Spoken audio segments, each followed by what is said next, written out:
32-31 উঠতেছে, 32।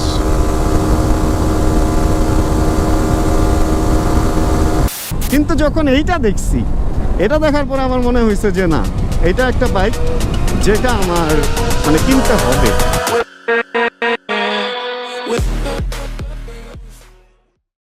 রাস্তা যদি হয় এরকম ফাঁকা, তাহলে ওই দিন ঘুরাইতে ইচ্ছা হয় R15 ভার্সন 4 এর চাকা। অ্যান্ড আজকে আরেকবার chill bro Papai edition R15 version 4 এইটার ভিডিও নিয়ে আমি ইকবাল রানা আপনাদের সামনে। বিসমিল্লাহির রহমানির রহিম। রাস্তাতে ভিড় ভাট্টা থাকলে এই বাইকটা আমার একদমই বের করতে ইচ্ছা হয় না, যে কারণে এই বাইকটা আমার বেশিরভাগ ঘরেই থাকে। রাস্তা কিরকম ফাঁকা দেখতেছেন তো, অ্যান্ড এই বাইকটা চালানোর জন্য এরকম ফাঁকা রাস্তা যেদিন থাকে ওই দিনটাই আমি সিলেক্ট করি। মর্নিং রাইডে বের হইলাম আজকে আবার, অ্যান্ড মর্নিং রাইড করবো হচ্ছে R15 ভার্সন 4 নিয়ে। বারে বারে মুখ দিয়ে R15 ভার্সন 3 আসতে চায়। এই পাখি সাইডে যাও, সাইডে যাও। আরে ভাই চাকার নিচে পড়ো না। এর আগে একবার চিটাগাং না কক্সবাজার, চিটাগাং যাওয়ার সময় কাক মরছিল আমার বাইকের নিচে পড়ে। যাক, যেমন সুন্দর রাস্তা ওইরকম সুন্দর ওয়েদার, অ্যান্ড ওইরকম সুন্দর আপনার আমার সবার প্রিয় R15 ভার্সন 4। চলেন তাহলে আজকে R15 ভার্সন 4 এর রাইড এনজয় করি আমরা।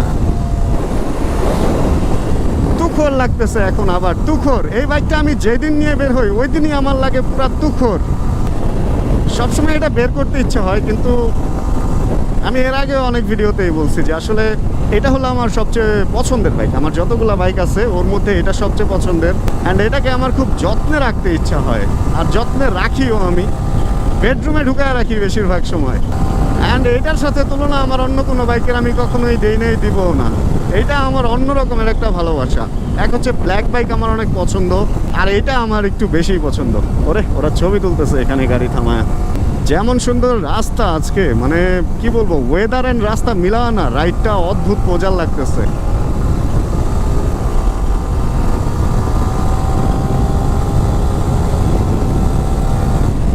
আর এই বাইকে 100 উঠলে বোঝা যায় না। ও এবার আন্ডারগ্রাউন্ডে R15 এর প্রথম সিরিজটা আসছিল হচ্ছে বেশ আগে। তখন আমি বাইক চালানো মনে হয় শুরু করছি না করছি আমার ঠিক খেয়াল নাই। ভার্সন 1টা R15 এর, তার পেছনের চাকা বেশ চিকন ছিল, এই কারণে আমরা বাইকটা বেশি একটা পছন্দ করতাম না। আর ওই বাইকটার প্রাইস ছিল 3.5 লাখ। ওই আমলে, যেই আমলে 1.5 লাখ টাকায় ভালো ভালো বাইক পাওয়া যেত, তখন ওটা ছিল 3.5 লাখ। চিন্তা করে দেখেন, মানে বাংলাদেশের একটা বাইকই বলতে গেলে ব্র্যান্ডেড বাইক, যেটা এত প্রাইসে বাংলাদেশে আসছিল তখন। এমনিতে কোরিয়ান অনেক বাইক ছিল যেগুলো বেশ দামি, বাট ওইটা হচ্ছে জাপানি কোনো ব্র্যান্ডের বাইক হিসেবে মানে অনেক অনেক অনেক দামি মনে হইতো আমাদের কাছে। তারপরে আসলো ভার্সন 2টাও আমার অনেক পছন্দের ছিল, কিন্তু তখন হেডলাইটটা আমার ভালো লাগতো না, অ্যান্ড পেছনের সিট এত উঁচা, মানে সব মিলে ভালো লাগতো না। তারপরে যখন ভার্সন 3 আসলো, আমি R15 এর পুরা প্রেমে পড়ে গেলাম। অ্যান্ড ইয়ামাহার মধ্যে R15 সিরিজটা মানে ভার্সন 3টা আমি বলবো যে অন্য অনেক বড় বড় হাই সিসি বাইক R1 এর সাথে তুলনা দিব না। R1 ডিফারেন্ট জিনিস। অন্যান্য যে বাইকগুলো আছে ইয়ামাহা বা সুপার বাইক, ওর মধ্যে R15 ভার্সন 3টা অল্প সিসির মধ্যে বেস্ট লুক। এটা আমার কাছে, আমার মনে হয় আপনাদের কাছেও। আপনারাও কমেন্টে জানায়েন যে আপনাদের পছন্দের বাইক কোনটা, বা কোনটা লুকস আপনাদের বেশি ভালো লাগে। অ্যান্ড তারপর R15 ভার্সন 4 যখন আসলো, তখন তো মানে আমার মনটা খারাপ হয়ে গেছে যে এটা কি বাইক দিল। অ্যান্ড ব্যাক প্যানেল ভেঙা যায়, ব্যাবা কি কালার দিল, পুরা অদ্ভুত অবস্থা। কিন্তু যখন এইটা দেখছি, এটা দেখার পরে আমার মনে হয়েছে যে না, এটা একটা বাইক যেটা আমার মানে কিনতে হবে। অ্যান্ড আমি এই বাইকটা কেনার সময় অনেক ওয়েট করছি। আপনারা অনেকে কমেন্টে বলেন না যে বাইকটা কই, বাইকটা কেন দেখি না। আসলে বাইকটারে আমি অনেক বেশি যত্ন করি, এটা আমার বেডরুমেই বেশি থাকে। জিক্সারকে যেমন আমি সবসময় বলি একটা ভালো বন্ধু, R15 এইটা হচ্ছে আমার একটা ভালো অন্য কিছু। ও সূর্য উঠতেছে এখন, কি সুন্দর লাগতেছে, আকাশটা হলুদ হলুদ হয়ে যাইতেছে। আর আজকের এই রোডটা দেখা মনে হইতেছে যে বাইকটা মনে হয় এই রাস্তায় আজকে চালানোর জন্যই এটা কেনা হয়েছিল। মানে আমার কাছে মনে হইতেছে কোম্পানি মনে হয় এই জন্যই বানাইছে এরকম ফাঁকা রোড। তবে এই 300 ফিটের রোড বলেন বা ঢাকার যে রোডগুলো আছে, এইগুলার জন্য আমার কাছে 150 সিসির বাইক মোটামুটি ওকে লাগে। বাট চিটাগাং রোড যখন যাই তখন মনে হয় যে আরেকটু হাই সিসির বাইক দরকার। বড় বড় বাসের ফাঁক ফোকর দিয়ে 150 সিসির বাইকটা আমার কাছে একটু আনস্টেবল লাগে। তবে সিবিআর R15 এগুলো না, এগুলো যথেষ্ট স্টেবল। তবে আরেকটু সিসিটা যদি বাড়ায় ওটা বেশি ভালো হয়, মানে হাই সিসির বাইকগুলো হাতে পাইলে মনে হয় আরও মজা করে চালাইতে পারতাম আমরা। একটা জিনিসই মিস করতেছি যে কেউ নাই, রাস্তায় কেউ থাকলে ভালো লাগতো। তারপরে আমি আছি, R15 আছে, আপনারা আছেন, সব মিলে খারাপ লাগার কোনো কারণই নাই।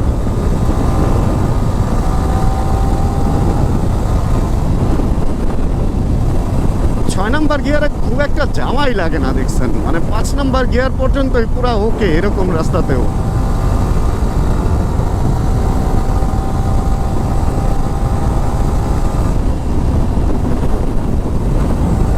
ও বেশ লাগতেছে, চলেন টান দিই একটা। পুরা ট্যাঙ্কের উপরে শুয়ে থাকা যায়।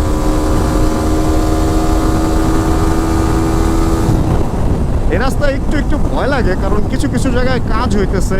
এই যে দেখেন ডান পাশে, এখানে কি কেউ শুয়ে আছে? ও না, পলিথিন দেখে মনে হয় যে কেউ শুয়ে আছে। এই ধরনের টুকটাক কিছু কনস্ট্রাকশনের জিনিসপত্র রাখা, এগুলো একটু ভয় লাগে। আর এগুলা নিচ দিয়ে যেতে আরো ভয় লাগে। উপরে ওই যে কাজ টাজ হইতেছে, পাথর টাথর পরে কিনা কিরকম, মানে একটা অদ্ভুত ভয় লাগে। অনেক জায়গা থেকে তো পানিও পড়ে। তবে যত যাই হোক, রোডটা হওয়াতে আমাদের জন্য অনেক ভালো হয়েছে।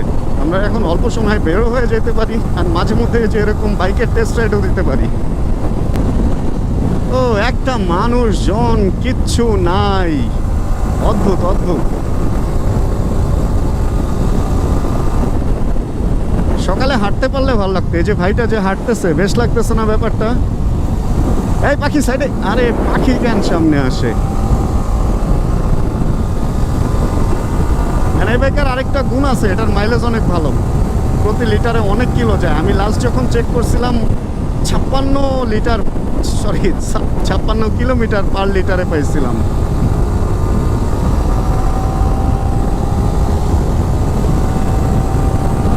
নর্মালি যখন দিন থাকে তখন গাড়ি ঘোড়ার কারণে রোডটা থাকে আরেক রকম, অ্যান্ড ওইটার একটা রূপ, তখন বুঝতে পারি যে আমরা কোন জায়গায় আছি। এখন এত ফাঁকা হওয়াতে আমি বুঝতেছিও না যে আমরা কোন জায়গায় আছি। কিরকম মনে হইতেছে, অচেনা একটা রাস্তা। একটু আগে মনে হয়েছিল মনে হয় শেষ এইটা রাস্তা, এখন আবার দেখতেছি না, আমরা এখনো পর্যন্ত অনেক দূর।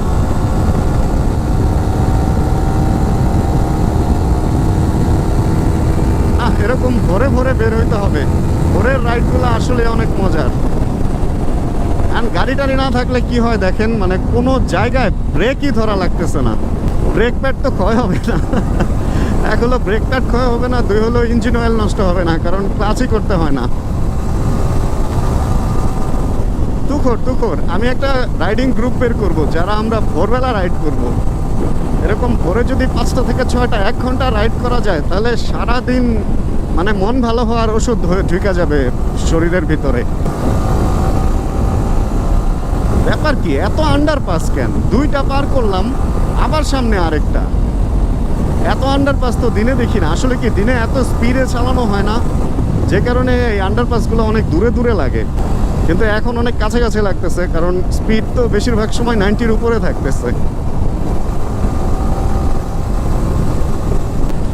আর আপনারা অনেক সময় আমাকে বলেন যে এই বাইকটা কি সেল করে দিছি বা সেল করে দিচ্ছি, বা বাইকটা কই। আমি এখন থেকে মাঝে মধ্যে ভিডিও করবো এই বাইকের। ও একটা রাইডিং গ্রুপ, আরে ওদের সাথে যদি ওই পারে থাকতে পারতাম ভালো হইতো, একসাথে একটু রাইড করা যেত। 300 ফিট প্রায় শেষের দিকে, চলেন আরেকটা টান দেই। তবে 130-এর উপরে তুলবো না, 130-এর উপরে উঠবেও না মনে হয়, কারণ বাতাসের যে অবস্থা, বাতাসের কারণে বাইক সামনে আগাইতে চায় না।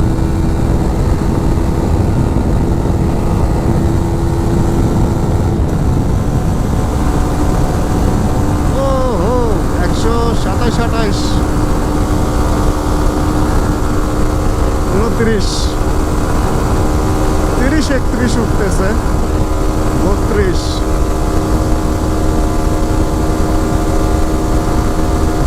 আচ্ছা আর না টানি, 35 পর্যন্ত তুলতে পারছি। এরপরে রাইডিং গিয়ার টিয়ার পরে আরেকদিন চেক করবো, একটু সকালে বের হয়ে। কারণ ইদানিং তেল এত খারাপ পাইতেছি, এই বাইকটা আমার পাম্পে ঢুকাইতে ভয় লাগে। আমার মনে হয় যে ওই অন্য কোনো বাইকে করে তেল নিয়ে যদি সার্ভিস ভালো পাই, এটাই আমি বেশি করি। সার্ভিস ভালো পাইলে ওই তেলটা অন্য বাইকে ঢালি ঘরে। এটা একটা ভালো বুদ্ধি বেশি বাইক থাকলে। আচ্ছা চলেন আমরা মেন রোডে উঠি, একটু পরে আবার পুলিশ বের হয়ে যাবে। পুলিশ বের হয়ে গেলে আর শান্তি মতো রাইড করতে পারবো না। আমার সত্যি কথা, আমি কোনো অন্যায় করি না, বাট পুলিশ ভয় পাই। আমি জানি না কারণ কি।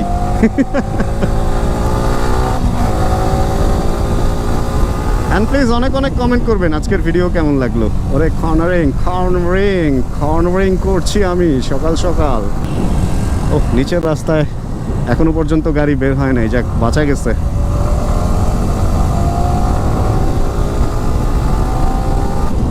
ও সূর্য মামা উঠে গেছে, সূর্য মামা উকি দিয়ে ফেলছে।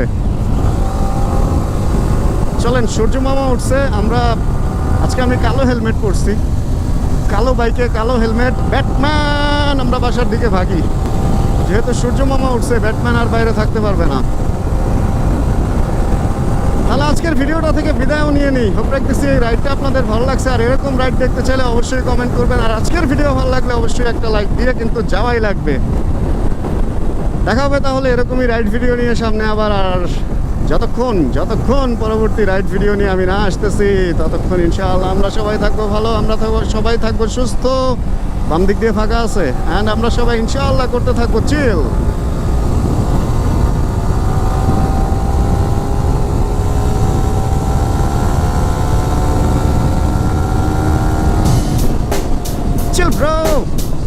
সবসময় তো আমরা কষাইবাড়ির এই এলাকাটা, বাজার এলাকার এই রেলগেটের এখানে দেখি যে একদম জ্যাম ট্যাম। আর আজকে দেখেন সূর্য উঠতেছে, রাস্তা ফাঁকা, কত সুন্দর লাগতেছে এই জায়গাটা। সুবহানাল্লাহ।